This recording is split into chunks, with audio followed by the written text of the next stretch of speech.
Bom dia. Tranquilos?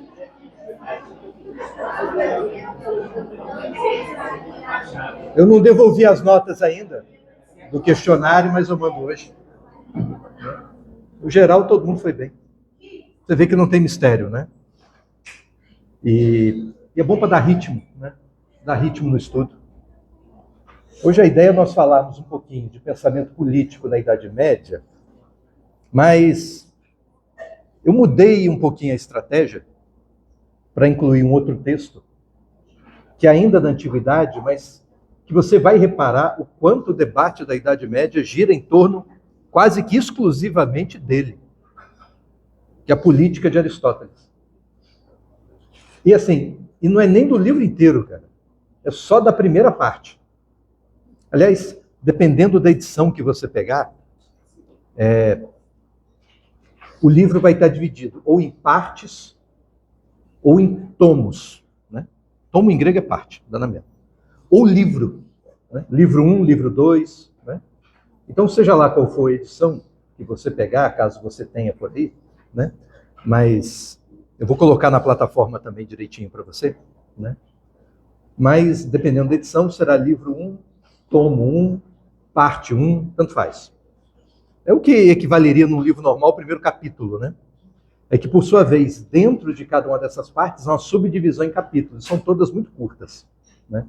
Nessa edição aqui, que eu gosto só por causa do tamanho da letra, ocupa 28 páginas. Né? A primeira parte. Pequena. Oi? Essa aqui é La Fonte. É porque chega uma época que não é a visão que piora, né? O braço que vai ficando curto, você não consegue esticar mais para ler, né? Aí coisas com letras grandes me atraem muito. Não é a melhor tradução não, viu? Mas tem a vantagem de ter letra grande. Nesse primeiro capítulo ele vai discutir não só, vamos dizer assim, da base do pensamento político dele toda, mas ele começa a discutir economia. Aliás, uma coisa curiosa, é a primeira obra, a rigor, na história do pensamento, que fala de economia. E fala de economia de um jeito muito curioso, porque não bate, não casa muito bem com o que a gente hoje chama de economia. Né? Ainda que chegue perto. Até porque, olha o nome, né? Economia vem de oikonomos, né? Oiko é casa. Nomos é norma, lei, né? Forçando um pouco a barra direito. Então, quando a gente pensa em economia hoje, a gente pensa em dinheiro. Né? É grana, é jeito de ganhar dinheiro, é jeito de, enfim, fazer com que outras pessoas ganhem dinheiro, se você pensar em macroeconomia ou economia política, enfim, gerar condições materiais de existência. E lei da casa não parece estar muito ligada a esse tipo de coisa, né? Mas ele explica um pouco melhor aqui, não só o sentido que ele dá a essa palavra, mas o sentido no qual a palavra nasce. Não que ele seja o primeiro a ter escrito sobre economia, ele mesmo cita outros dois autores que antes dele escreveram sobre economia, de um jeito ainda diferente, de um jeito mais manualesco, né? Tipo manual para ganhar grana. Está muito tipo autoajuda. Né? Casais inteligentes enriquecem juntos. Né?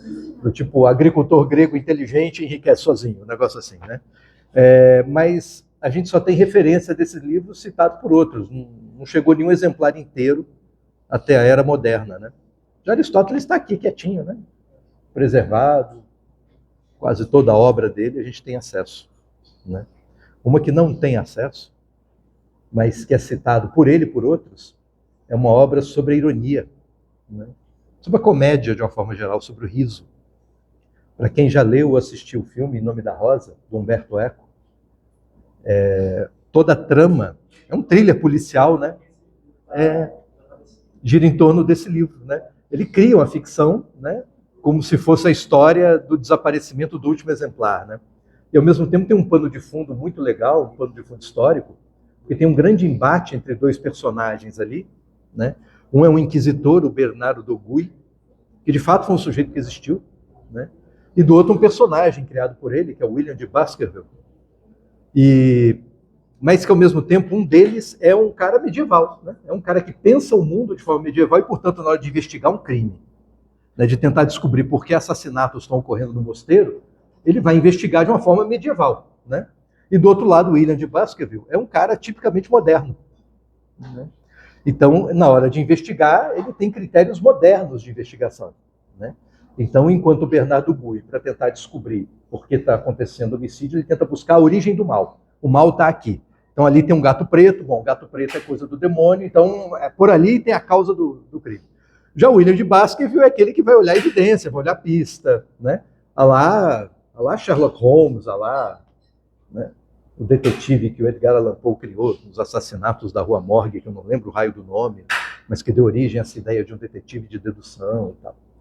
Então, mistura um pouco o romance policial moderno e pensamento moderno com pensamento medieval, mostrando ali o encontro de dois mundos, né? É uma obra muito legal, assim, e gostoso de ler, né? Um baita escritor. Talvez o maior intelectual do século XX tenha sido ele, né? Enfim. Aristóteles. Se você pegar o livro de referência, ele, no capítulo 2, vai falar para você de pensamento na Idade Média. Ele começa falando de Santo Agostinho e de um arranca-rabo entre Santo Agostinho, na verdade, um monte de críticas que Santo Agostinho fazia a Cícero, né? Cícero é um autor tão romano quanto Santo Agostinho, mais antigo do que Santo Agostinho. Então, Cícero vive durante a era do imperador Nero, que é um momento assim que Roma está no auge, mas que ao mesmo tempo marca o início de uma decadência, né? Santo Agostinho está no final da história dessa decadência. Então ele está muito perto do fim do Império Romano do Ocidente. Então Roma vai cair, Roma vai ser definitivamente detonada. Aliás, A Cidade de Deus, o livro-chave do pensamento político de Santo Agostinho, começa justamente discutindo a questão em torno da invasão de Alarico em Roma. Alarico é um bárbaro que ele chega e chega assim meio sem, né? Chega botando para fuder em Roma, né? Queima tudo, mata gente pra caramba, enfim, foi um negócio meio traumatizante ali, né? A chegada de Alarico. Santo Agostinho, apesar de romano, ele não nasceu em Roma, né? Ele nasceu no Império Romano, ele nasceu na África, onde hoje é Argélia, né? E vai morrer em Hipona, que é uma cidadezinha que, se você pega o mapa, traça uma linha reta de Roma para a África, é praticamente uma linha reta, você vai bater em Hipona. Então, é uma cidade comercial muito importante, porque para quem sai navegando, atravessando ali o Mediterrâneo, é o caminho mais curto para você chegar na África, é o primeiro porto. Então, é um lugar comercial muito importante, é uma cidade que tinha importância muito grande, né? Santo Agostinho, como o nome já denuncia, é um pensador cristão, mas ele não começa a sua vida como cristão. Ele, em termos filosóficos, ele é muito ligado àquilo que a elite romana é ligada, que é o pensamento estoico. Assim como Cícero. Cícero é uma das grandes referências do pensamento estoico. Aliás, o pensamento estoico é uma invenção grega, né? Mas na hora que a gente fala de estoicismo, até hoje, os mais famosos, Marco Aurélio, Cícero, Epiteto, são todos romanos. São todos de uma fase que é chamada imperial do pensamento estoico, porque já está no Império Romano. Mas isso é só por uma circunstância histórica. O estoicismo mesmo é inventado coisa de quase 300 anos depois dessa galera, ou antes dessa galera, né? Na Grécia, por um grego. E só que boa parte do que foi produzido por esses gregos também não chegou até a gente. Já o que foi produzido pelos romanos no período imperial, a gente tem a obra completa, né? De Cícero, inclusive correspondência. Cícero escrevia muita carta, né?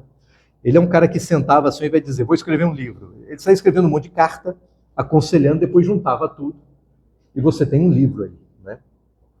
Mas um deles ele produziu, meio como livro mesmo, meio como cartas, que é a República, falando de Roma, né?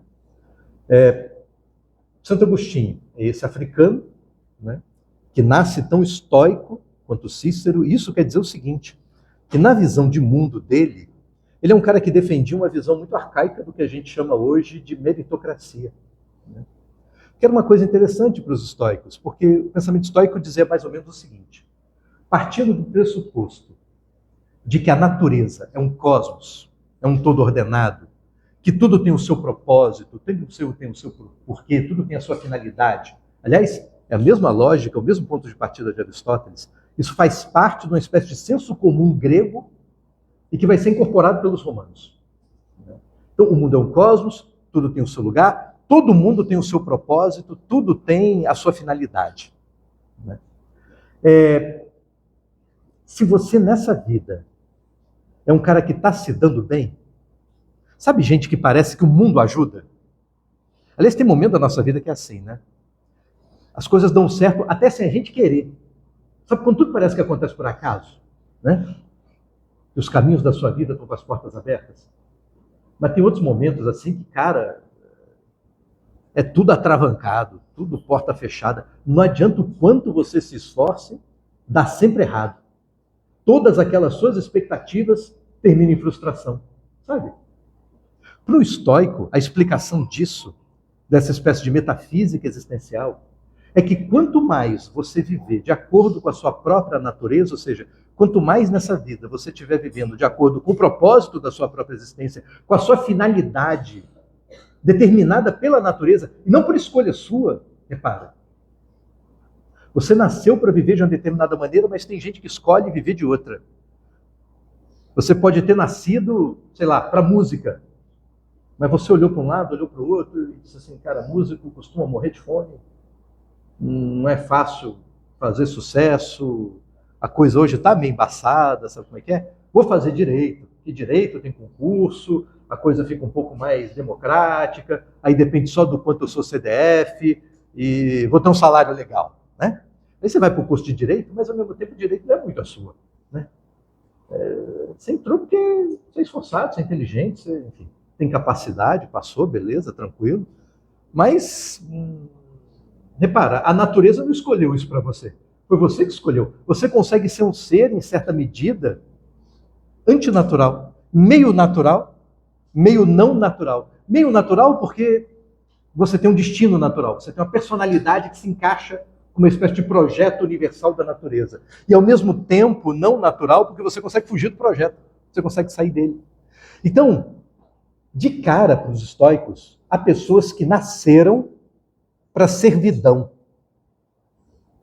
Há pessoas que nasceram mesmo, em que a felicidade dele está em ser escravo, está em ser servo, está em viver no andar de baixo da sociedade. Já outras pessoas nasceram naturalmente para ocupar posições de destaque. É mais ou menos como se dissesse assim, por que o rico é rico? Meu amigo, é uma mistura. Em parte de algo natural, ele já nasceu para ser rico, em parte ele não fugiu do caminho da riqueza. Olha que coisa. E por que eu sou fudido? Porque você nasceu para ser fudido. Ou então, pode ter até nascido para ser rico, mas saiu do caminho, meu amigo. É legal porque na prática, imagina o cara rico ouvindo isso, né? O cara que está ali numa posição de poder. Aliás, Cícero era um cara riquíssimo. Riquíssimo. Não só nasceu rico, como ainda conseguiu multiplicar consideravelmente a fortuna dele, né? O que até contradiz um pouco o pensamento estoico, que tem como um dos seus fundamentos ter um certo desapego a coisas materiais. O importante na vida não é a grana, o importante não é o poder, o importante é a virtude. Então todo o pensamento estoico gira em torno de conselhos, de métodos para você se tornar uma pessoa virtuosa. E nasce em torno de um grande exemplo, que é o do próprio Sócrates. Olha o quanto ele era desapegado das coisas, não só das coisas materiais, mas daquilo que é a condição primeira para você fruir de todas as coisas materiais. Aquilo do qual todas as coisas materiais são só um meio para satisfação, que é a própria vida. A vida aqui, nesse mundo, já que acreditavam na vida em outro mundo também, né? Mas a vida aqui nesse mundo. E olha como Sócrates, condenado à morte num julgamento injusto, aceita a sentença e toma de boaça a cicuta. Então, no exemplo da falta de medo diante da morte, vem o grande exemplo que os estoicos seguem. É preciso ter esse grande desapego como condição para ser virtuoso. O que afasta você do caminho da virtude, ou seja, do caminho do que você nasceu para trilhar, é justamente essa gigantesca oferta de prazeres do corpo. tanto na luxúria, quanto na riqueza e com tudo aquilo que a grana e o poder podem trazer para você. Ah, como é sedutor para tirar você do caminho. Até a própria palavra latina, né, da sedução, é literalmente tirar do caminho, arrancar você do caminho, né? Te desviar do caminho. Isso é seduzir. Você está aqui andando de boaça onde você tinha que andar e de repente vem alguém te encanta para fazer algo que não é a sua. E aí pronto, começa a dar tudo errado, né? Então é um baita discurso, não só que tenta dar conta de uma certa metafísica existencial, mas que no final das contas acaba legitimando o poder do poderoso. E legitimando também a falta de poder do desempoderado, né? Esse mesmo ponto de partida aparece logo no comecinho da política de Aristóteles. Aristóteles primeiro começa a dar para você uma definição muito curiosa de política. Eu vou ler mesmo aqui, por isso que eu trouxe o livro. É para citar, porque eu não decorei frase por frase dele, né? Comecinho mesmo, hein? Sabemos que toda cidade é uma espécie de associação e que toda associação se forma tendo por alvo algum bem. É o jeito típico de Aristóteles explicar as coisas. Ele explica não pela sua essência, mas pela sua finalidade. Então, o que é a sociedade? Bom, é a associação, um monte de gente junto. Mas não é junto de qualquer jeito, é junto para uma finalidade. E é essa finalidade que vai diferenciar o que ele chama de sociedade de outras formas de agrupamento humano. Se um monte de gente entra no elevador de um prédio, você tem ali um bando de gente unida num determinado espaço. Mas você não chama aquilo ali de sociedade, né? Porque a única coisa que tem em comum as pessoas dentro de um elevador é o fato de estarem fisicamente restritas a um espaço desagradável, em que você é tão desagradável que você nem olha para a cara do outro, né? Se dentro do elevador alguém começar a olhar muito para a sua cara, você já fica desconfiado, você já fica pé atrás, tem alguma coisa errada. Você fica olhando para o númerozinho, se tiver númerozinho, para saber a hora que vai chegar para você sair dali de dentro, meio abafado, meio agoniado, e torcendo para ninguém peidar lá dentro, né? Porque nessas horas você pensa que tudo pode piorar, né? E aí ele continua encerrando o primeiro parágrafo, sobretudo a mais importante delas, pois que visa um bem maior, envolvendo todas as demais, a cidade política. Então, como você tem vários tipos de organização, a maior delas é o que ele chama de sociedade política. Repara aqui que política aparece com o adjetivo da substância. Sociedade. Então, sociedade são pessoas reunidas com um propósito. Você só se une com um propósito. As pessoas estão unidas no elevador porque elas têm um propósito. O propósito é chegar no andar alto, ainda que não tenham todas o mesmo propósito. O propósito é evitar a escada para chegar no andar alto. É um propósito comum, é por isso que está todo mundo ali naquele lugar desagradável, né? Aqui, está todo mundo aqui na sala de aula, você tem um propósito comum, né? Esse propósito comum pode ser mais imediato, ou seja, aquilo que não é mediado por nada. Não tomar falta na aula de hoje é um propósito imediato, é coisa de hoje, da aula de hoje. Mas pode ter um propósito mediado, né, por outros tantos acontecimentos, que é colar grau, né? Aula por aula você constrói aí, prova por prova, avaliação por avaliação, semestre por semestre você constrói aí a sua colação de grau, você constrói aí o seu bacharelado, o seu título de doutor, mesmo sem ter doutorado, né? E que ainda que não tenha prisão especial, ainda assim a coisa já começa a ser diferente no camburão. Na hora que vai preso, já não é a mesma coisa, entendeu? Se der uma carteiradazinha legal, né? Aliás, coisa curiosa, na cabeça de muita gente, direito está associado a poder, não está associado à justiça, né? E você vê isso no dia a dia, né? É muito comum você ver discussão, essas discussões bestas em comércio, né? Eu lembro que eu estava numa CIA da vida, aquela sessão para trocar coisa, né? Tinha um sujeito na minha frente, queria trocar cueca. Aí tem uma placa lá, como várias lojas dessa, né? Não troca roupa íntima, né? Até sei lá, né? Na hora que você vai comprar a calcinha, vai comprar a cueca, você fica pensando, pô, a pessoa ficou ralando aí nesse troço, não sei, né? Então se tem a plaquinha dizendo que não troca, você fica mais tranquilo, opa, essa é 0 quilômetro, né? Eu que vou inaugurar. Então o sujeito estava lá tentando trocar, né? Aí a coitada da moça que trabalhava lá só dizia, mostrava a plaquinha e falou, olha, roupa íntima a gente não troca. Quando ela falou roupa íntima a gente não troca, a primeira coisa que o cara disse é, porque eu sou advogado. E daí começou a desfilar um papo sobre direito do consumidor e que vou processar e tal. Mas é engraçado como essas discussões, quando tem advogado no meio, começa sempre com a frase, porque eu sou advogado. É quase como se ele... É diferente do cara dizer porque eu sou cidadão. É diferente do cara dizer porque eu sou, sei lá, um consumidor, não é direito do consumidor? Eu sou um consumidor e, portanto, eu tenho direito. Não, ele está dizendo, meu amigo, você não vai me tratar que nem os outros porque eu sou advogado. Eu sei brigar. Eu conheço a lei. Os outros não conhecem, um bando de gente retardada e ignorante. Mas eu conheço. Eu vou chegar lá. Né? Outra engraçada foi num restaurante mineiro ali na Praia do Campo, self-service. Meu amigo, self-service, 3 horas da tarde, é um negócio triste. Sabe?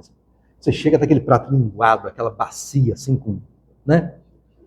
com frango ali que parece, né, que passou por um holocausto de galinha, né, que tá só uns pedaços ali espalhados. Um negócio assim. É difícil montar um prato decente, né? E esse restaurante, ele sempre tem leitão, né? Então eles assam leitão todo dia. Quando você chega lá cedinho, né? 11 e pouca, já tem comida, tá o leitão inteiro ali, né? E fica uma pessoa cortando, né, os pedaços do leitão, porque ele fica inteiro, então alguém tem que cortar para você. Né? Ela fica ali só para isso, para cortar o negócio. 3 da tarde não tinha mais leitão, tinha um cadáver de leitão ali. Né? Aí chega um sujeito na minha frente, e assim, eu tenho espelho em casa, eu sei que eu estou acima do peso, mas assim, o cara estava muito acima, assim, sabe? Aquele que, né, atravancava mesmo o caminho. Né? E tinha uma voz assim. Já tiveram aula com o professor Lucas? É uma voz que nem a dele. Né? O professor Lucas é uma coisa curiosa, porque no shopping você escuta ele falando a coisa assim de uns 40 metros de distância. É cacoete de muito professor, né? Tem professor que tem cacoete falar muito alto. Lucas Barroso. Dá aula aqui do lado. Tem dia quando a sala fica quieta que dá para ouvir. Né? Mas, enfim. O cara tinha uma voz poderosa, assim, sabe? E foi a primeira coisa que ele viu. Porque eu sou advogado e eu quero um leitão. E a moça, olha, acabou. Leva umas 3 horas para fazer esse bicho aí. Não tem como. O restaurante é só do almoço, não tem jantar aqui. Né? E ele é mesmo porque eu sou advogado e tal. O mais engraçado é que a moça dizia, não, porque eu sou estudante de direito. E aí começaram a discutir ali, sei lá, a natureza jurídica do leitão, sabe? Aí eu estava atrás, eu falei assim, vem cá, você é advogado, você é estudante, eu sou professor de direito, vamos fazer o seguinte, quando vocês discutem a natureza jurídica do leitão, me deixa passar e pegar a galinha que está esfriando esse negócio, eu estou com fome, cara, né? Me libera aí, né? Mas é engraçado, porque a discussão é sempre essa, né? Eu sou advogado, então você não pode fazer isso comigo. E a moça que trabalha lá, né? Não é porque eu sou trabalhadora, não é porque eu estou fazendo, não, é porque eu sou estudante de direito, então você já tira uma onda, né? Com o negócio. Poder. Como o poder tira você do caminho, meu amigo, e te joga em situações ridículas. Na C&A e em restaurante mineiro, com certeza. Outros lugares talvez, mas... Tudo bem que eu gosto de assistir uma treta assim, mas... Tem vezes que eu não estou com saco para ficar procurando, não. Né? Mas o fato é que essa questão de poder no pensamento estoico e num certo pensamento naturalizado por Aristóteles, vira uma questão de um dado da natureza. É por isso que nesse mesmo capítulo, ele vai dizer o seguinte, é aqui que aparece a famosa frase de que o homem é um animal político, na medida em que ele mistura as duas coisas. Está no 9º parágrafo da primeira parte. É evidente, pois, que a cidade faz parte das coisas da natureza. Repara, para ele a cidade não é algo artificial, é algo da natureza. Né? Que o homem é naturalmente um animal político. Zoon politikon, literalmente em grego. Porque mistura um lado que é natural, que está ligado a esse seu caminho no mundo, a sua trajetória de existência, a sua natureza biológica mesmo, aquilo que a natureza dotou a você como ferramentas para existir. Como no caso os sentimentos e o pensamento. A troco de que ele vai explicar antes dessa frase, porque ela só conclui o raciocínio, a troco de que ele vai explicar que a cidade é algo natural. É porque você, como ser da natureza que é, como ser biológico que é, você não tem condições de subsistir sozinho, de sobreviver sozinho mesmo. Imagina a criança, o recém-nascido, o tamanho da fragilidade que é um bebê. Olha, se não tiver ninguém para amamentar, morre de fome. Ou na falta da amamentação, qualquer outra coisa que substitua, que significa alimento e água. Já era. Você não é que nem certos bichinhos que já nascem andando. Você não é pônei, sabe o cavalinho ali que nasce e o bicho já sai saltitando, entendeu? Não é que nem desenho animado, que o bicho já sai do ovo falando, né? Perguntando cadê o manual de instruções e tal. Você não é assim, né?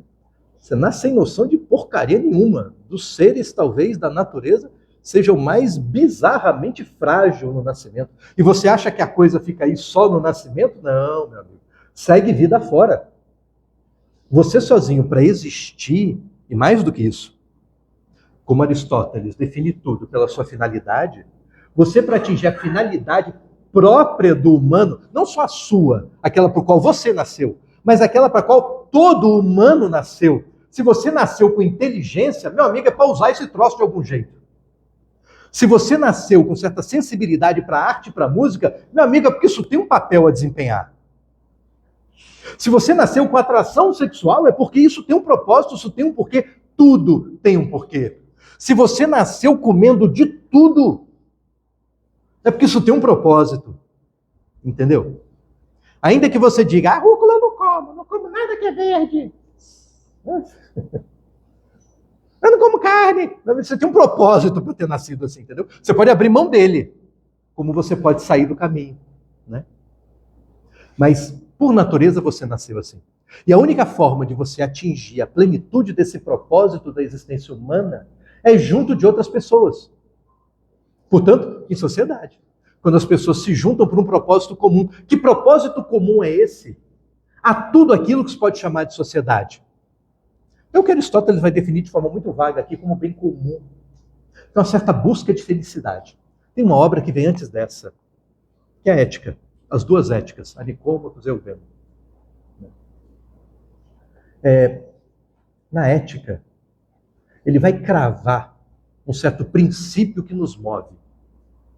Tudo aquilo que a gente faz, todo o nosso esforço na existência, tem um único propósito, que é a felicidade. Tudo que a gente faz tem esse propósito. Se for perguntar o porquê do que você faz, né? Por que você está aqui? Por quê, né? A última pergunta, a pergunta derradeira, é para ser feliz. Quando chega aí, né? Felicidade não é meio para nada, ela já é uma finalidade. Né? Por isso que Aristóteles crava a frase também de que a felicidade é inútil. É inútil porque ela não é útil, ela não é meio para atingir um fim. Né? O que dá título do livro do Ailton Krenak. Né? É uma tradição indígena, mas tem europeu aí também. Né? Tem pensamento grego no meio. Né? Se o propósito é a felicidade, e ao mesmo tempo você não consegue atingir sozinho essa felicidade, há um requisito comunitário para atingir a felicidade. Ou seja, nós só atingimos a felicidade juntos. Mas se nós somos tão diferentes uns dos outros, a troco de que a gente se junta? Claro, porque a vida feliz para mim não é necessariamente a mesma vida feliz para você. Tem gente que é feliz fazendo engenharia. Tem gente que é muito feliz só de saber que aqui não tem aqueles cálculos em que número vira letra e letra vira número. Então a única coisa que você vai precisar calcular daqui para frente até o final da sua vida na área do direito é porcentagem. Eu quero 10%. É a única coisa.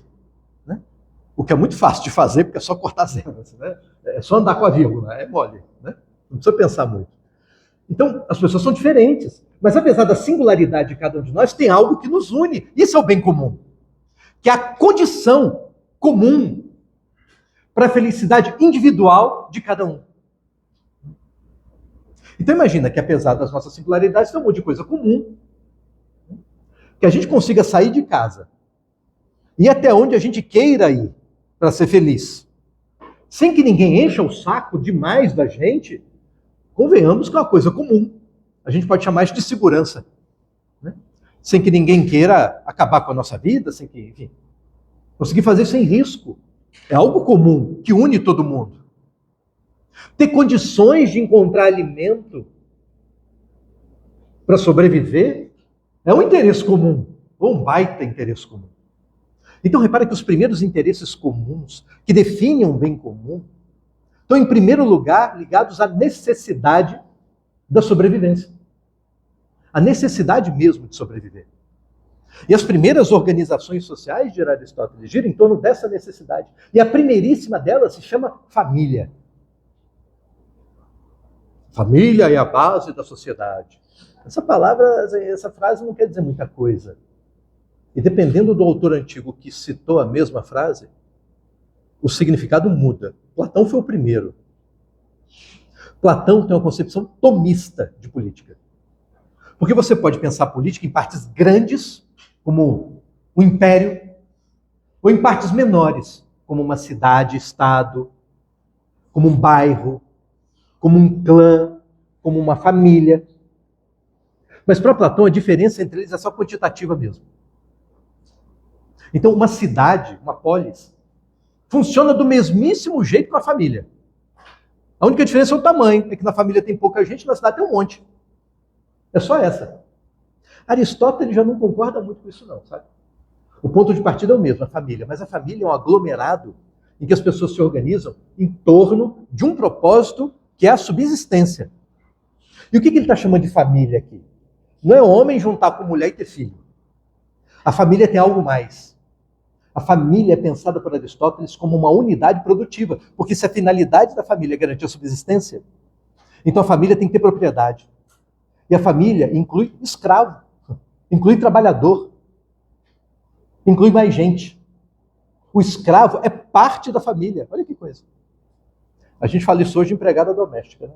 Ela é como se fosse da família. Basta ver o tamanho dos quartos das pessoas na casa. Até as obras hoje, né? Eu estava olhando apartamentos mais novos, né? Quanto mais novo o apartamento, menor, né? A ideia é que você consiga viver um dia aí qualquer num espaço menor do que a cela de um presídio. Aliás, as construtoras deviam pegar a lei de execuções penais, porque ela determina espaço mínimo, uma metragem mínima, né, de metro quadrado por preso numa cela. Eles tinham que usar isso na hora de construir kitnet, de construir apartamento. Né? Em Curitiba tem um apartamento aí, estava vendo a notícia, R$150 mil, né? 150 mil não, desculpa. Era 450 mil, um apartamento que tem 15 metros quadrados.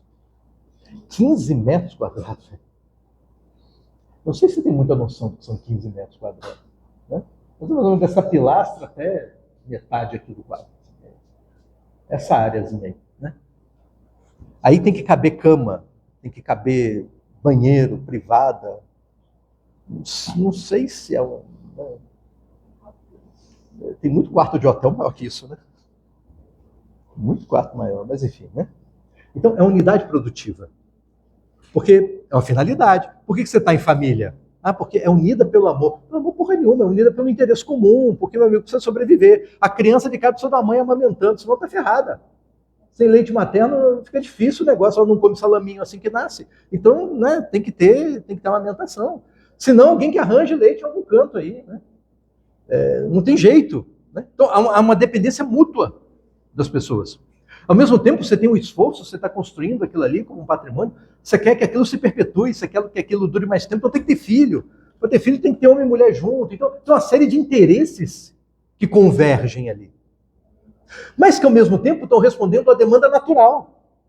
Uma falta natural. A incapacidade natural de você viver a perfeição da natureza. Para Aristóteles, a perfeição da natureza está na capacidade de um ser natural existir por conta própria.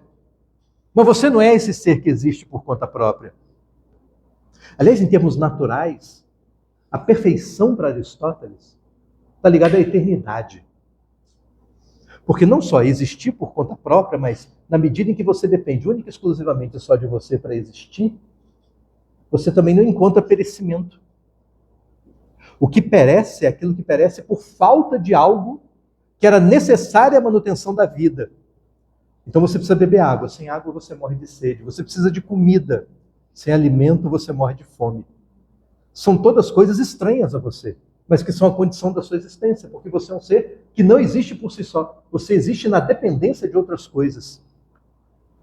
Mas um ser, para ser perfeito em termos naturais, ele existe, e existir perfeitamente significa existir de forma completamente independente. Não só de outros seres semelhantes, mas de outras coisas diferentes. Uma jabuticaba não é igual a você, mas você depende de comida, de fruta, do qual a jabuticaba é uma espécie para sobreviver. Percebe? Você perfeito não dependeria disso. Então você é imperfeito. E essa imperfeição é o dado que a natureza lhe deu. É a sua condição natural de existência. Por isso, viver em sociedade é natural. Ninguém precisou mandar, ninguém precisou dar ideia. Ô, vem cá, tive uma ideia. Vamos juntar a galera? Vamos viver junto? Vamos chamar de vizinho? Vamos? Não é legal? Não foi isso. Ninguém precisou te convencer de nada. Meio que se inclina para isso. Quanta gente mora isolada, gente que nasce no interior, na roça, aí fica olhando a TV e diz assim, nossa, a vida feliz está na cidade. Lá tem muito mais gente, aqui não encontra ninguém. Qual a chance de eu arrumar alguém aqui para namorar? Passa ninguém aqui. Não passa cavalo. Não sei. Não dá o mesmo lance assim, sabe? Na cidade, não. Nossa, a cidade você vai andar no calçadão, domingo de sol, você encontra um monte de gente. E você pode andar todo dia, que vai ter uma meia dúzia ali que você vai encontrar dizendo, oh, semana passada eu vi essa pessoa. Mas a grande maioria você olha assim e diz, eu nunca vi esse filho da puta na minha vida. Sempre tem gente nova, cara. Olha que legal. Muito mais chance. Isso para ficar só no afeto, né? Agora pensa no resto. Para aprender alguma coisa, a gente aprende alguma coisa com outra pessoa. Bom, quanto mais gente em volta, mais chance de aprender alguma coisa. Tem mais gente para ensinar coisa, né? Ensino meia dúzia aqui, mas tem uma coisa no campo do conhecimento tem muito mais coisa que eu não sei do que coisa que eu sei, né? Eu sei fazer omelete, mas não sei fazer soufflé, tá vendo? Tem um monte de coisa que eu não sei, né? Tendo alguma coisa de filosofia política, mas nem tudo eu li. É coisa pra caramba e eu tenho mais o que fazer também, né? Mas do que eu sei, eu dou conta. E do que eu não dou conta, eu apelo para outras pessoas que são melhores do que eu nisso. Geralmente num livro, tá com um vídeo para você ver. É assim, a gente se completa, né? Mas repara, tudo isso é natural para Aristóteles. Mas ao mesmo tempo você é político, porque a sua natureza, o seu habitat, é a polis, é aí, junto. Mas essa primeira unidade, que é a família, é qualitativamente diferente do que vem depois, que é um clã, que para ele é a união de famílias. Que para Aristóteles nasceu mais ou menos o seguinte, filho vai casando, aí quer ter uma casinha separada, que é para o sogro e a sogra não encherem o saco, e aí conquista a terra um pouquinho mais longe, né? E começa a plantar outra coisa, mas ainda assim, há necessidades econômicas mútuas. É por isso que economia aparece aqui no Tratado Político. Porque se ele define sociedade por uma finalidade, essa é a finalidade primeira, é a subsistência depende do que ele chama de economia. Oikonomos, a lei da casa, e a casa é a casa da família. É difícil entender isso hoje, porque casa pra gente é lugar de repouso, é lugar de moradia. O lugar de trabalho é diferente da casa. Você sai de casa para trabalhar. É a nossa condição econômica moderna, em que o trabalho e a casa deixam de coincidir em determinado momento da história. Mas não é o caso da antiguidade. Na Grécia, onde esse cara está vivendo, o negócio é o seguinte, você é agricultor, meu amigo, a sua casa e a fazenda é a mesma coisa. Você é um comerciante, a sua casa e a loja é a mesma coisa. Você faz comércio marítimo. Tudo bem, tu pega um navio, os marinheiros diziam que a casa deles era o navio, mas enfim. Pega o navio, quando volta, tu tem uma casinha na cidade. É lá que você vai vender o que você trouxe de navio. Então, a sua casa é lugar de trabalho, não tem essa de separar as duas coisas. A gente voltou a juntar hoje com home office, né? Aí junta as duas coisas, né? Gerando outro tipo de problema, né? Que você muda o seu espírito quando sai de casa, né? Em casa você é de um jeito, na rua você é de outro, né? Por motivos óbvios. A casa, um espaço privado, é mais seu, você faz o que eu quiser ali dentro, né? Na rua não, tem um monte de gente olhando, um monte de gente te cobrando, você começa a pensar no que pensam de você, né? No local de trabalho, que tem que interagir, tem um monte de regra. Então você muda. A roupa que você usa aqui não é a mesma roupa que você usa em casa. Tem gente que a roupa que usa em casa, se usasse na rua, se ficar parado na esquina, as pessoas começam a jogar dinheiro por pena, né? Você não usa isso para vir aqui, você se veste um pouquinho melhor, você entendeu? Né? Nessa mudança, a sua cabeça muda também um pouco, né? Você em casa pensa de um jeito, você está relaxado, vamos dizer assim. Na rua, no trabalho, no estudo, você está de outro. Você tem outro comportamento, você tem outra linguagem. E às vezes você precisa dessa linguagem, desse comportamento para a coisa render, né? Freud era um cara que trabalhava bem em casa, sabe? O consultório dele era colado na casa, mas ainda assim separado. Tinha um espaço que hoje daria uma bela garagem, né? Na época não tinha carro, né? Mas é tipo uma entrada mesmo, um hall grande de entrada, e tem uma porta que dá acesso à casa, e ele atravessava aquilo e ia para o escritório. Mas ele tinha uma roupa para ficar em casa, e ele se vestia completamente, uma roupa de sair, roupa de, sabe, de trabalho mesmo, para ir estudar, mesmo quando não tinha paciente para atender, para estudar sozinho, dentro de um puxado da casa, um puxadinho. Né? Porque ele tinha que dizer para ele mesmo que agora ele está trabalhando, senão ele não se concentrava. E ao mesmo tempo, quando está em casa, se mantivesse aquela roupa do trabalho, ele não desligava. Ele não parava de pensar naquilo que ele estava pensando quando estava trabalhando. Não, agora eu tenho que pensar na comida. Agora eu tenho que pensar em esposa, filho, na vida. Mudou. Né? Era um problema quando misturava as duas coisas. E é por isso que essa coisa de vida privada e vida pública, no pensamento da antiguidade, não estão separados, estão juntos. Porque se a casa é o lugar de produção e produzir alguma coisa, é o seu papel público, é o seu papel na interação com os outros, é o papel que os outros te cobram, as duas coisas estão ali misturadas. Não tem essa de intimidade. É por isso que boa parte das leis, inclusive, diziam respeito a coisas para fazer dentro de casa. O que para a gente hoje é um absurdo. Aliás, não só com gregos, não, em boa parte da antiguidade, em que as relações econômicas rolavam assim.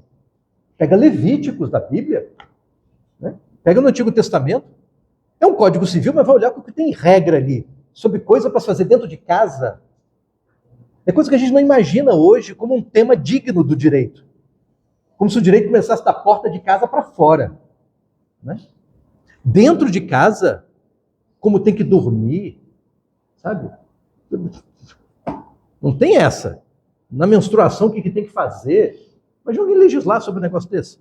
Mas na antiguidade é o tema, porque as duas coisas estão ali misturadas. É tudo parte de uma coisa só. Daí a oikonomos, a lei da casa é a lei da produção.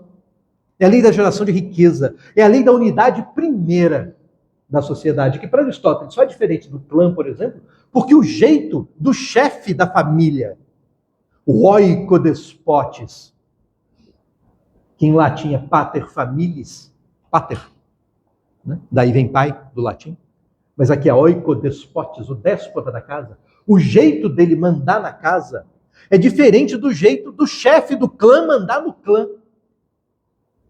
A diferença não é só quantitativa para ele, é qualitativa. E as diferenças são econômicas. As relações econômicas ficam um pouco mais complexas quando você sai da família e vai para o clã. E fica mais complexa ainda quando sai do clã e junta vários clãs formando uma polis. Que vai ter um chefe na polis. É diferente. E de cara ele mostra a diferença pegando os dois extremos. A chefia na polis e a chefia da família. Que a chefia da família, o chefe da família, por ser um despotes, né? Eu sei que déspota hoje tem um sentido para a gente de um mau governante, de um governante autoritário. Mas a ideia é que despotes é aquele cuja autoridade é pessoal. A autoridade é dele. Ninguém elegeu o cara nada. Ele já meio que nasceu nessa função. Não que tenha nascido da mãe assim. Né? Ele nasceu socialmente assim. Porque se a família começa com um homem e uma mulher, o homem é o chefe na Grécia. Aliás, Aristóteles, para você que vai ler, porque o questionário vai ser sobre essa merda aqui, né? Você vai ver o quanto ele insiste em dizer, vários momentos desse capítulo, o quanto a mulher é inferior ao homem. O que é uma coisa assim interessante, porque a gente costuma pegar tudo que é muito antigo, vale para mitologia, vale para filosofia, vale para literatura, como se lá no começo, quando começa o pensamento, quando começa a política, quando começa a literatura, pelas coisas estar mais próximas da origem, elas são mais puras. E por isso melhores. E que daí para frente tudo é uma emenda ruim. Como se o pensamento contemporâneo fosse, por ser contemporâneo, pior do que o antigo. Quando você começa a ler isso aqui, meu amigo, ele está de cara justificando a escravidão. Na segunda página em diante, você não precisa nem esperar muito aqui. Né? Ele está justificando a inferioridade da mulher sobre o homem. Com várias frases aqui. Né? Não quer dizer que seja uma boa ideia. Mas é uma forma interessante de traduzir o jeito que ele está pensando. E que é importante para você entender as conclusões às quais ele chega. E importante, sobretudo, para você ver até que ponto isso é adaptável. Né? Dá para você enfiar embaixo do braço e tratar isso aqui como argumento de autoridade. Porque Aristóteles disse, então está certo. Tem um monte de coisa que ele disse aqui que, sinceramente, dá para discutir bastante, entendeu? Dá para ser, Aristóteles, senta aqui, senta aqui. O mesmo com Platão, né? O engraçado é que o próprio Aristóteles critica o Platão, de cara nessa questão da perspectiva política. Né? Quer ver como ele bota aqui? O segundo parágrafo. Erram, assim, os que julgam ser um só o governo político ou real, econômico e despótico. Esse alguns é Platão, na República. Foi aluno de Platão e está dizendo, cara, o professor está errado. Mais para frente, no livro 3 aqui, ele já deixa de falar alguns e passa a falar Platão mesmo. Platão está errado nisso aqui. Então, do mesmo jeito que eles têm autoridade para dizer que o contemporâneo dele está errado, a gente também tem. Você entendeu?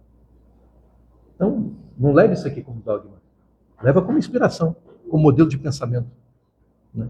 Mais pelo método de pensar do que propriamente pelas conclusões a que o pensamento leva. Né?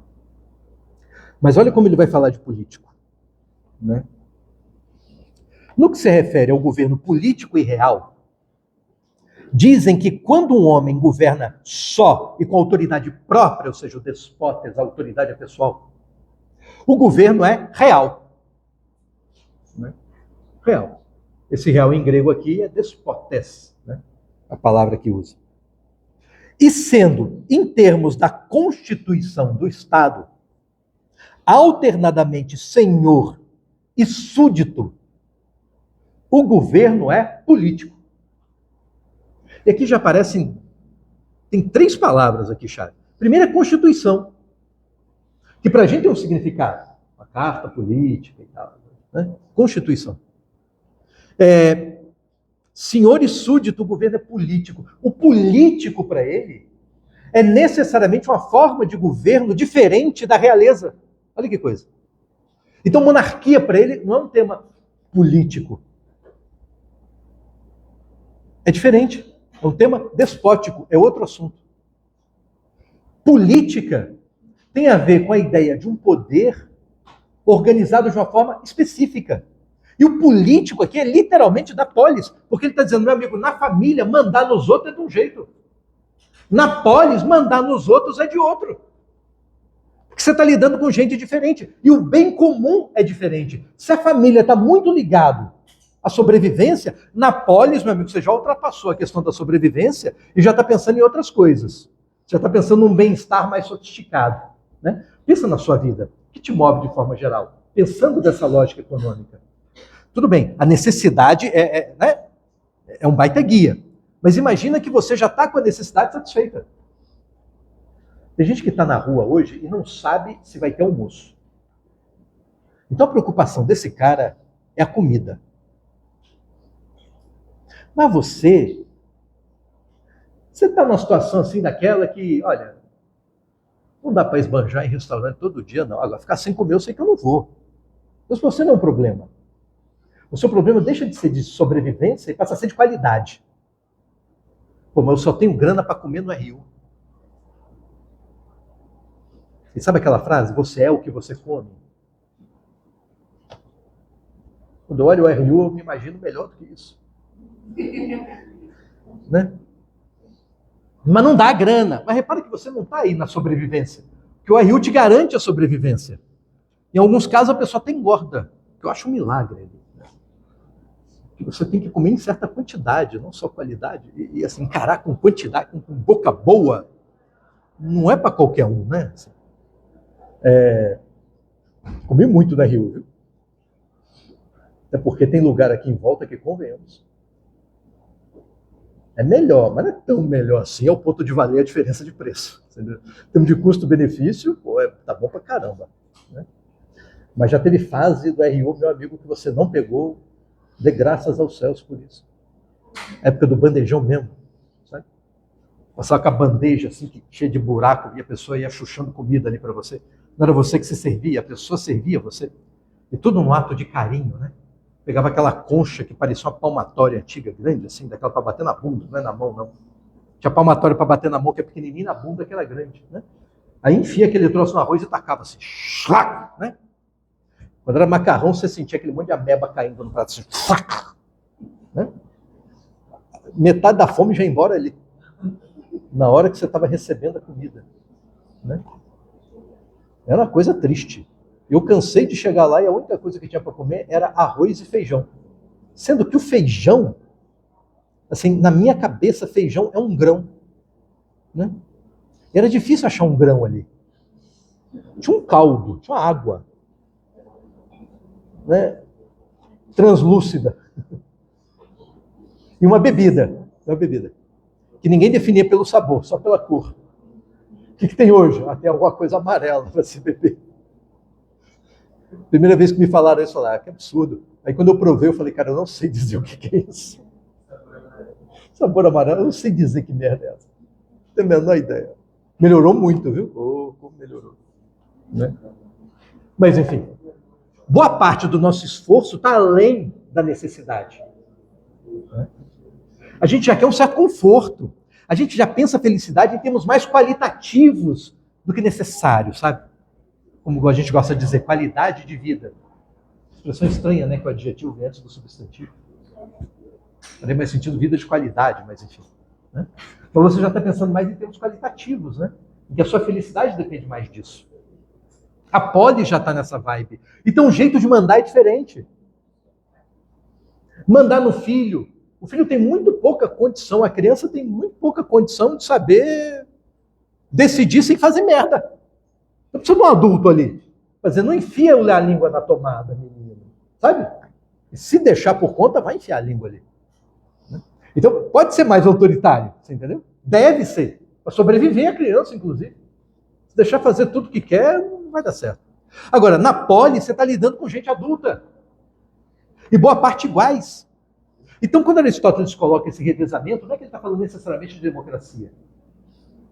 É que ele está falando que em vários momentos você manda, mas no outro você tem que obedecer. E mandar e obedecer faz parte da grande virtude cívica. Cidadão, para ele, não é só um cara que sabe mandar, é um cara que sabe obedecer. Aí quando você vê essas discussões assim, porque eu sou advogado e por isso, está muito mais para a ideia de mandar, de um poder de mando, do que de um poder de obediência. Eu fui militar, sabe?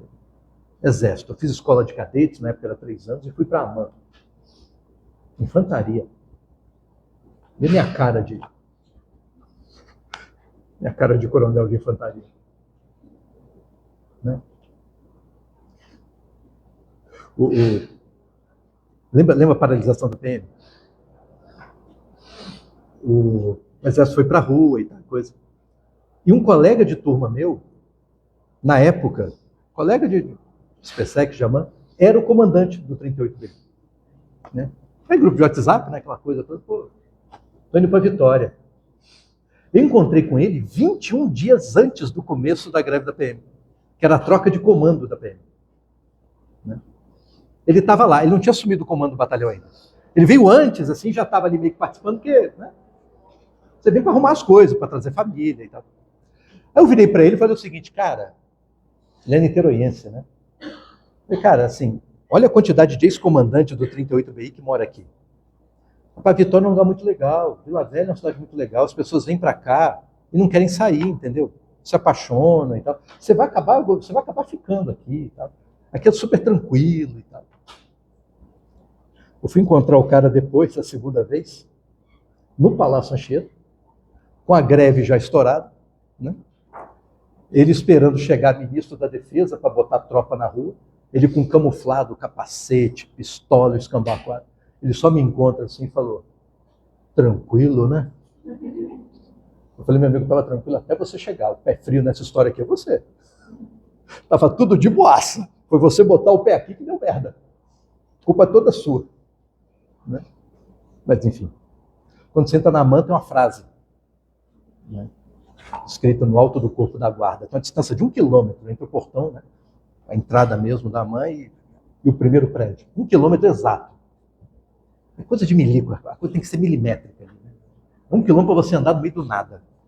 A merda é quando está chovendo, né? Mas enfim. Mas da entrada a 1 quilômetro você consegue ler cadete e de comandar, aprender a obedecer. É a mesma coisa que na parte 2 Aristóteles fala do cidadão. Quer ser um cidadão? Para ser cidadão, você vai ter uma participação ativa na cidade. Portanto, você vai mandar em alguma coisa. Mandar em alguma coisa não quer dizer, para Aristóteles, ser o governante.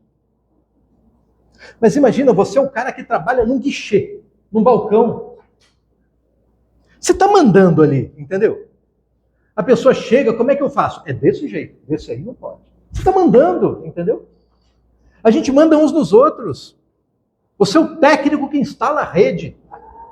Você vai chegar para o cara que está fazendo a obra e dizer, meu amigo, não dá para passar cabo aí desse jeito não, porque vai dar interferência eletromagnética, tem que passar de outro jeito. Você está mandando, entendeu? Você está dando a ordem, você está com uma autoridade, que no caso é a autoridade do seu ofício. É você que sabe fazer aquilo. Você é médico.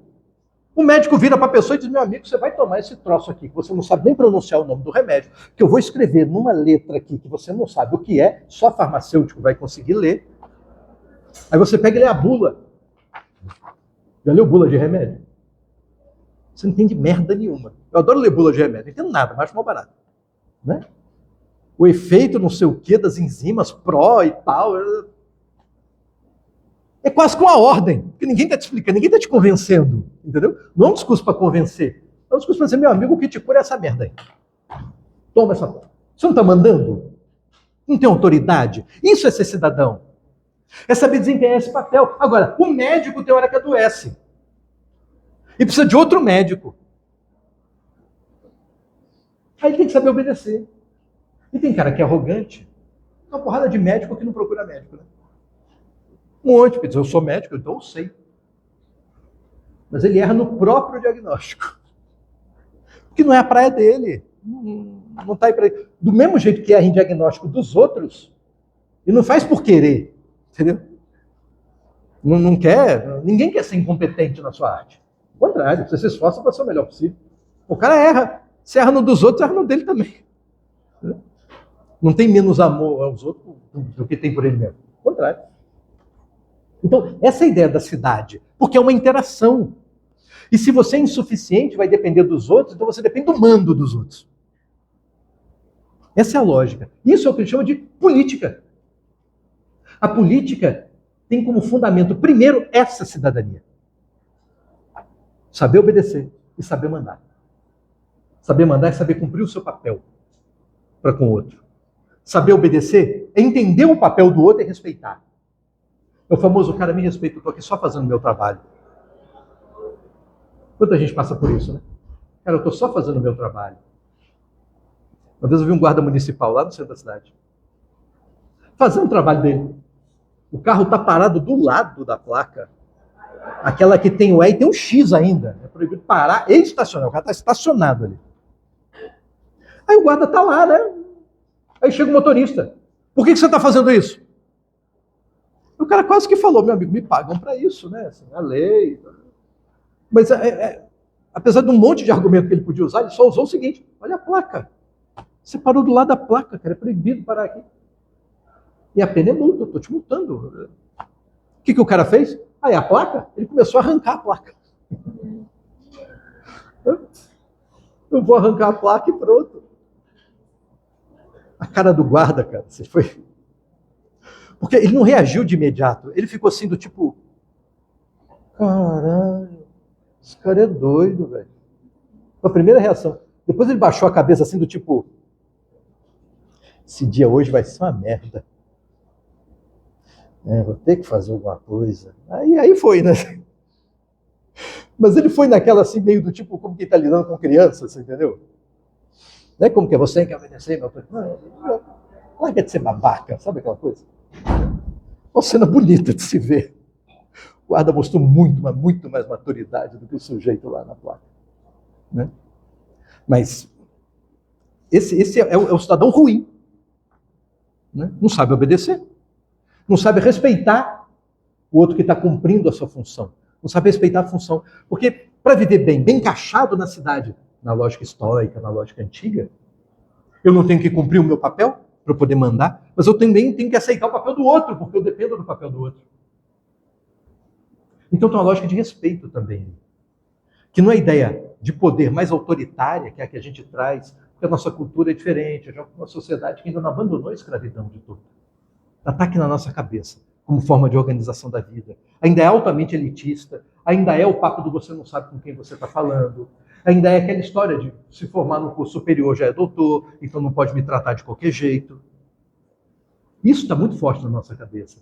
É uma ideia de desigualdade, é uma ideia de autoridade, uma ideia de que eu posso mais do que os outros. E ao mesmo tempo de desrespeito pelo papel dos outros. Sobretudo quando os outros têm um papel que implica dizer para você que você está errado. E aí, meu amigo, vale para policial, vale para juiz, vale para um monte de gente que tem essa função, que todo mundo olha e que desagradável. Aí começa a esculhambar o cara, que está ali só cumprindo a dele. Não é não? Tem que ficar puto com razão. Né? Isso é a essência da falta de cidadania. Né? Quando ele fala da escravidão, é uma coisa engraçada, porque a escravidão já começa na primeira unidade. E ele vai deixar muito claro que escravo para ele, como tudo ele classifica pela finalidade, a finalidade do escravo é produzir, logo ele é um instrumento. É coisa. E ele compara literalmente a instrumentos. O cinzel para o escultor, sabe o que é, né? Aquela talhadeirinha ali para esculpir no mármore. O cinzel é um instrumento, né? Mas o cinzel não sai andando por aí. O cinzel não funciona na base automática, você clica um botão, o bicho sai lá esculpindo. Né? Tem que ter o escultor ali por detrás. Né? Aqui é a mesma coisa, o escravo é um instrumento, mas o escravo não faz as coisas sozinho na casa, na primeira unidade de produção. Tem que ter alguém dizendo, faz isso dessa hora, desse jeito. É o senhor. Né? É o despotes. É o dono de escravos. Né? Que para ele é uma questão natural, porque algumas pessoas nasceram para essa função. E como na cidade o propósito é o bem comum, ele analisa a escravidão sob a perspectiva de um bem comum. E detalhe, não é o bem comum às pessoas que exploram o escravo. É um bem comum, na perspectiva de Aristóteles, ao senhor e ao escravo. Porque o escravo, em sendo escravo, está ali também garantindo a sua subsistência e realizando a sua função no mundo, que é a função de ser escravo. E o que define a diferença de alguém que nasceu para ser escravo para alguém que nasceu para ser patrão é a inteligência.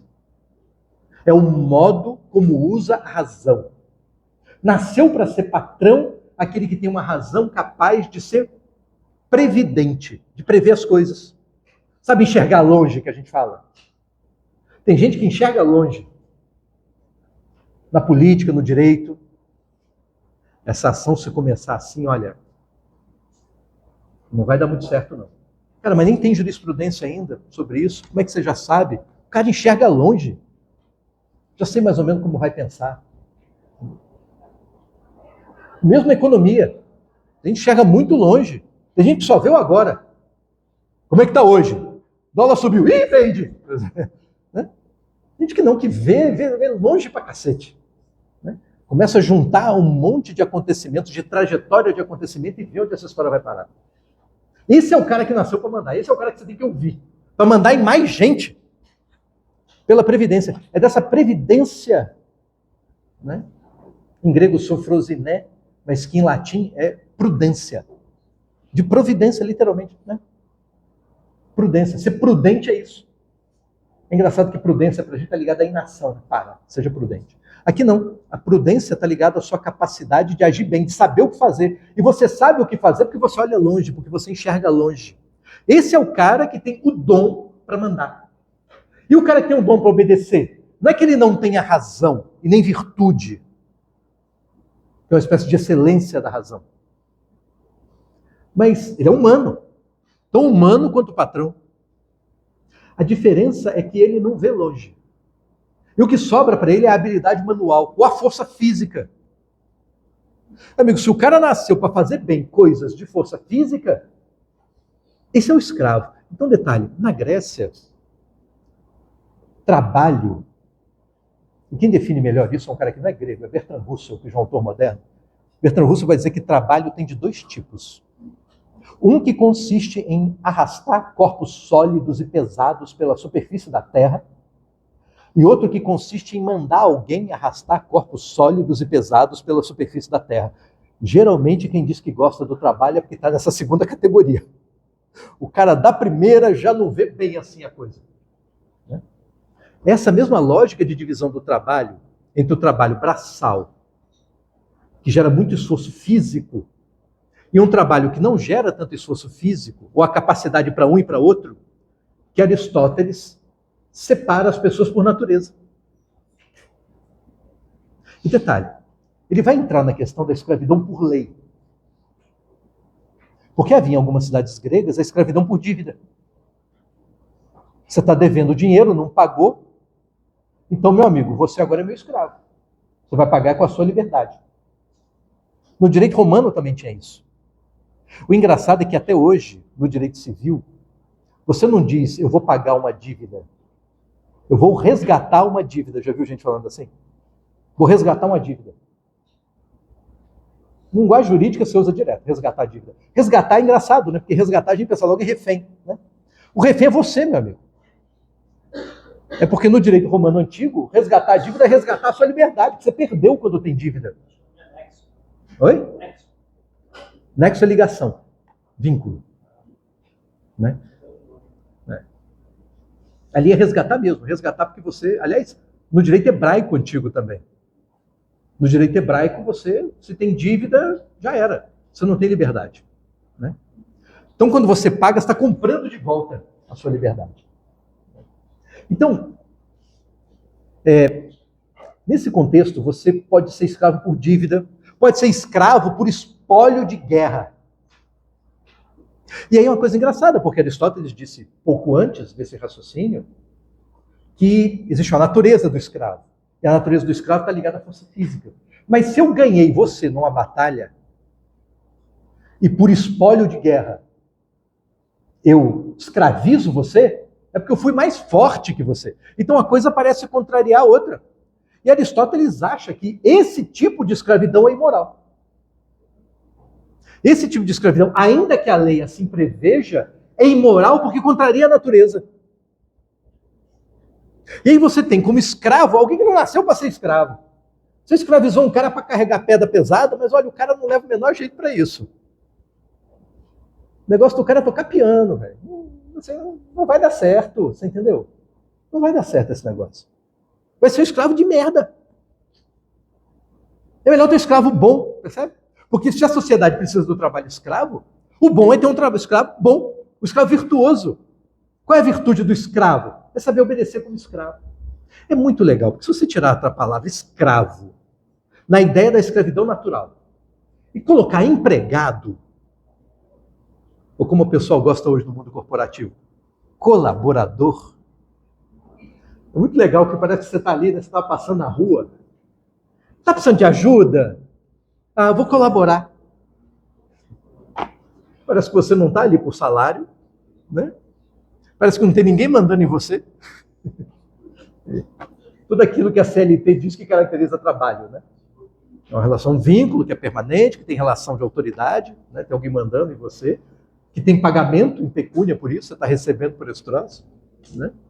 Parece que não tem nada disso. Né? Cara, se você tira onde está escravo e bota empregado, dá na mesma. Você vai identificar a CLT aqui. A mesmíssima lógica. A única diferença é que no lugar de salário, a única coisa que o cara tem é comida. Mas cá para nós, tem salário hoje que não dá nem para comida. Não é não?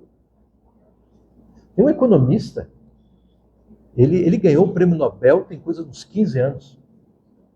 Ele fez um cálculo muito curioso, cara. Ele mostrou por A mais B que a escravidão ela acabou por ser antieconômica. Antieconômica para o dono do escravo.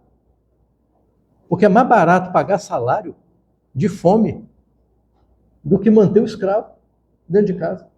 Olha que coisa. O que ele consome em alimento e tal é mais caro do que o que você vai despender de grana o cara. Olha que coisa louca. Olha o salário mínimo aí. Né? Meu filho tem 13 anos, o do meio. Eu dei um cartão de crédito para ele. É meu, né? O cartão, mas né? Tá lá, tá com o nome dele, bonitinho.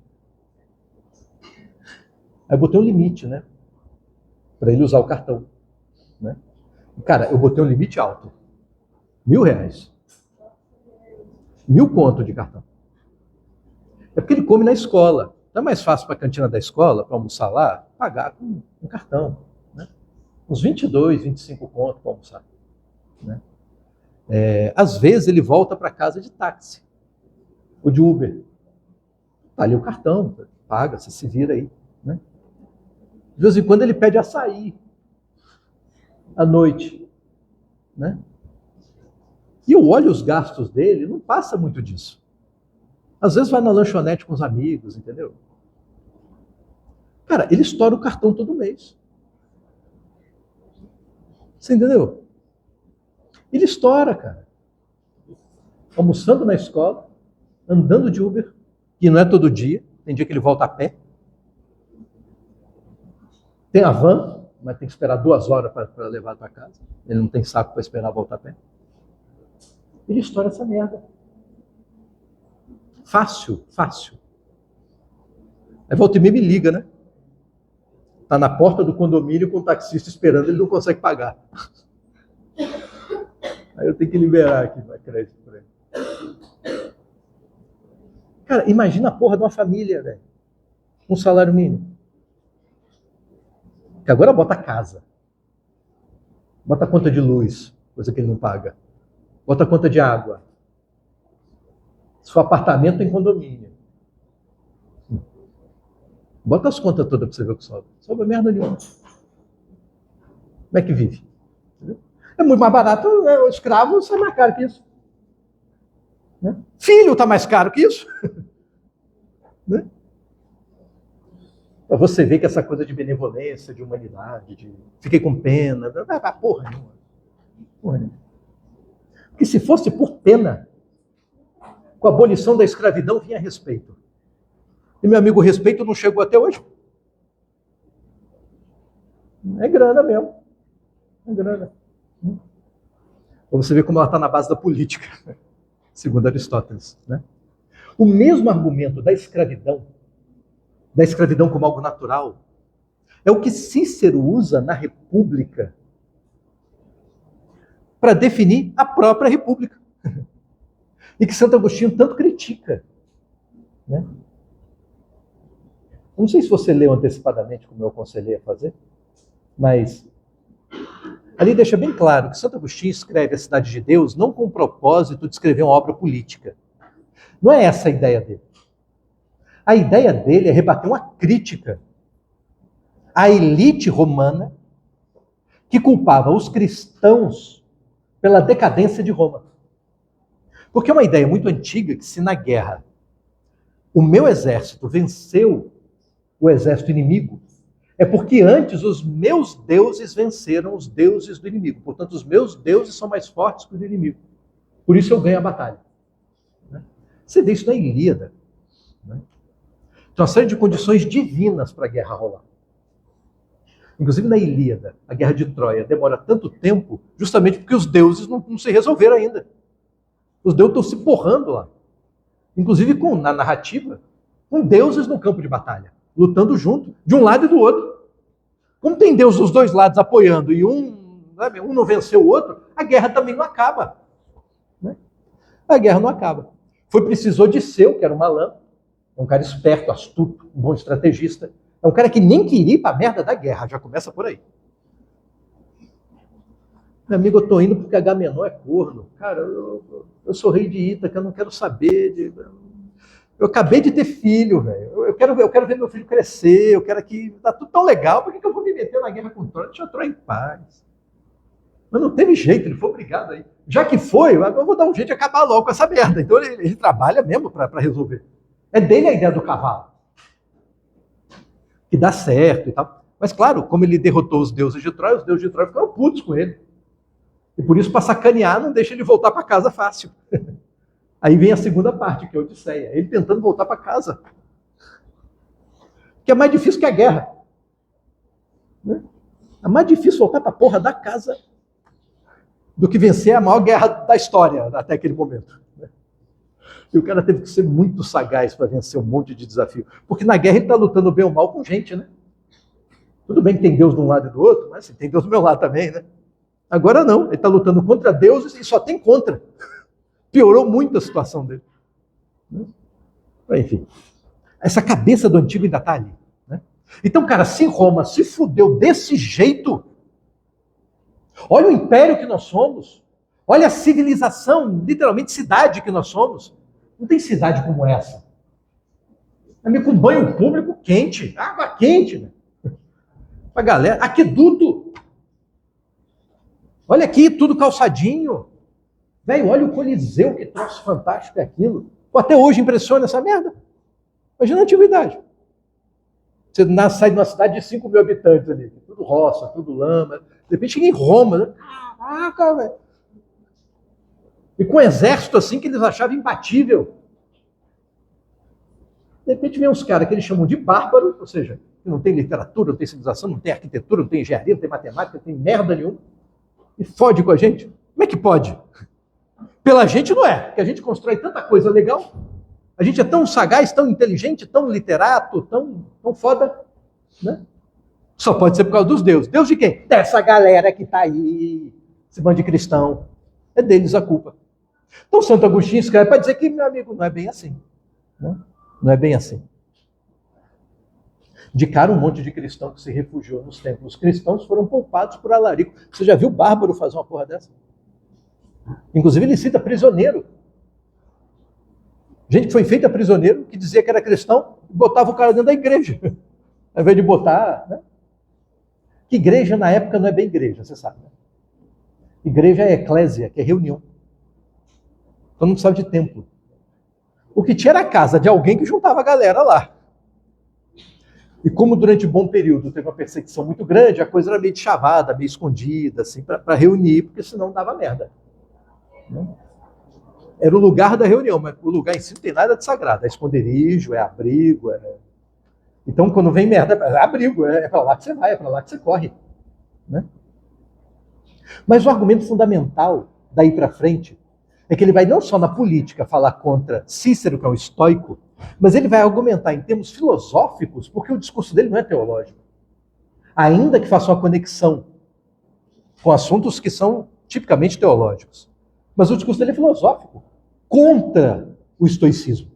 Porque se o estoicismo diz que as pessoas, nessa meritocracia, que a elite romana merece o lugar de elite, e a plebe romana merece o lugar de plebe, se isso é encantador para quem é da elite, assim como a meritocracia é muito legal para quem está lá, no bem bom, mas é uma merda para quem está lá embaixo. O discurso cristão diz que você é filho de Deus. E que esse Deus é um Deus só para todo mundo. Não é que nem os deuses romanos, que são deuses da cidade. E que é um Deus para o romano. E que para o romano ganhar, é preciso que o Deus do romano ganhe do Deus do bárbaro. E também tem lá seus deuses, que são diferentes, que vestem outra roupa, que moram no outro canto, que tem outra vibe. Né? Aqui não, é um Deus para todo mundo. Então ele é meu de quem é cristão e é seu também de quem não é. Já é um negócio, assim, diferente. E mais do que isso. Esse Deus é só amor. E ele ama a elite. E ele ama a plebe. E de tudo que Deus criou, você das criaturas é a mais bela e perfeita. Meu amigo, para você que está lá embaixo, fudido, para você que é ali, o subsolo da sociedade, não é um discurso muito mais legal de ouvir do que o papo da meritocracia, da elite, não é não? Você não é um merda, é isso que ele está dizendo. Você é filho de Deus, cara. Entendeu? E que Deus ainda manda o próprio filho para cá, para te dar a real, para te contar as coisas. E não fica puto quando te sacaneiam, não, porque sacanearam o filho do cara. Mas o que importa não é essa vida, é outra. Era um cristianismo de outro momento, né? O que importa não é essa vida, é depois. Oração de São Francisco é morrendo que se vive a vida eterna. Porque, meu amigo, enquanto está aqui, não espera grande coisa. Entendeu? Já o estoico dizia o seguinte: é aqui, não tem outra. É aqui na vida. Então os deuses estão comigo porque eu estou rico. Os deuses estão comigo porque eu sou poderoso. E os deuses não estão contigo porque você é um merda. Percebe? É culpa sua que não está no seu caminho. Porque se tivesse, você seria o escravo do cara rico. Como Aristóteles diz, o cliente, né? Ou o empregado. Você pode ser empregado de um lugar merda de se trabalhar. Mas pode ser um empregado de um lugar bom de se trabalhar. Não tem gente que tem orgulho do lugar em que trabalha? Eu tinha uma namorada que trabalhava na falecida Arthur Andersen, no Rio de Janeiro. Arthur Andersen era uma baita multinacional de auditoria. Né? Quando teve aquela crise em 2012 nos Estados Unidos, dos empréstimos subprime, que quebrou um monte de banco e tal, quem era a principal empresa de auditoria fiadora daquela merda toda? Né? Era Arthur Andersen. Quebrou, lá e aqui. Né? Mas pouco antes disso, a empresa poderosíssima. Um monte de privatização no Brasil, quem fazia era a galera da Arthur Andersen.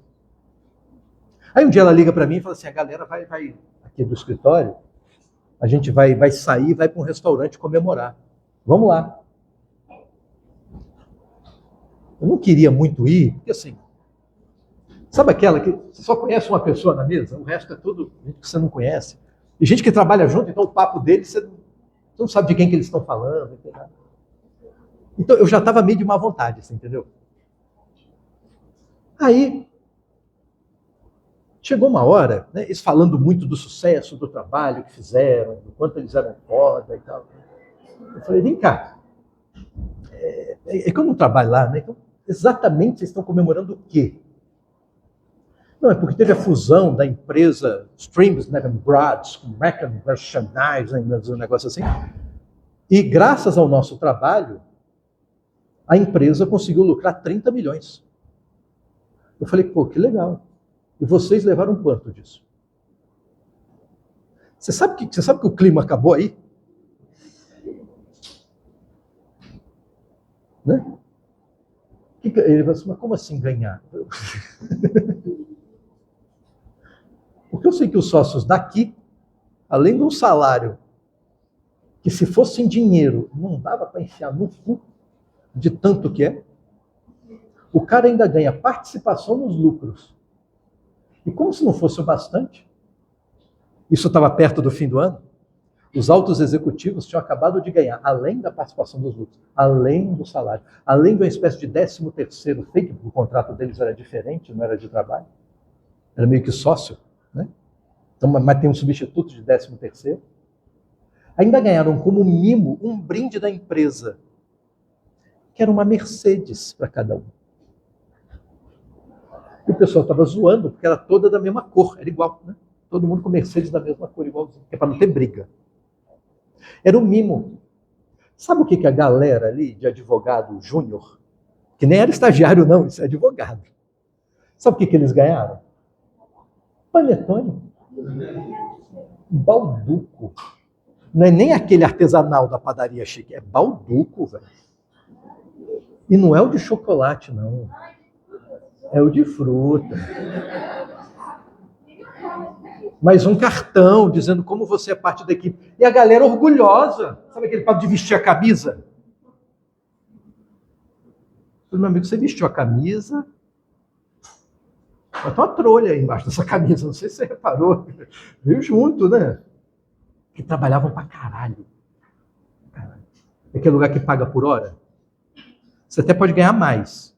Mas assim, trabalhar Natal, trabalhar Ano Novo, trabalhar, sabe? Não é fácil, você entendeu? Mas a pessoa está ali orgulhosa. É Aristóteles dizendo, você pode ser esse escravo, orgulhoso de estar ali. Ou pode ser o escravo de trabalhar num lugar que você se acha um merda por trabalhar ali, porque o lugar é visto por todo mundo como um lugar merda. Não tem até a piada do cara da churrascaria, né? Que vai lá com aquelas coisas que ninguém come. É diferente do cara da churrascaria que serve a picanha, que todo mundo procura o cara, que ele é querido, que ele é amado. A picanha. Né? Aí passa o cara com a carne ali, que ninguém, com abacaxi. Nem Nem carne é. O cara se sente um merda ali, botou no abacaxi. É a mesma coisa. Tem coisa que dá orgulho pra gente, né? Mesmo que não dê grana. É esse o cara que está bem na perspectiva estoica, né? Já a perspectiva cristã é um pouco mais realista nesse ponto, ele está se fudendo, assim, né? Na boa, né?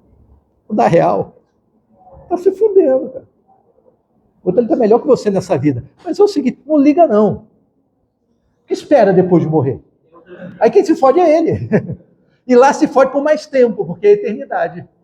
Aqui é por um tempinho. Aqui é por um tempinho. E se bobear até melhora. Que Deus te dá uma chance, te dá uma força. Como deu para os cristãos que estavam lá. Entendeu? Sacou? É um discurso poderoso. Então ele está tentando convencer a elite romana a ser cristã.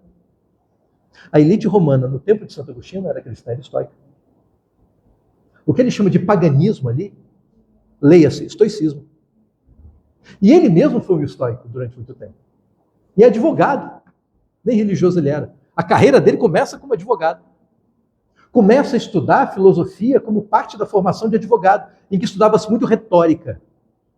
O grande discurso para fazer bons discursos no tribunal. E sabe quando que ele abandona isso? Abandona o direito e começa a repensar a vida dele? Numa defesa criminal. Um caso que hoje você chamaria de feminicídio. Violência doméstica contra a mulher. O cara espancou a mulher, quase matou. Quase. E Agostinho foi o cara a defender, né, o sujeito. E absolveu.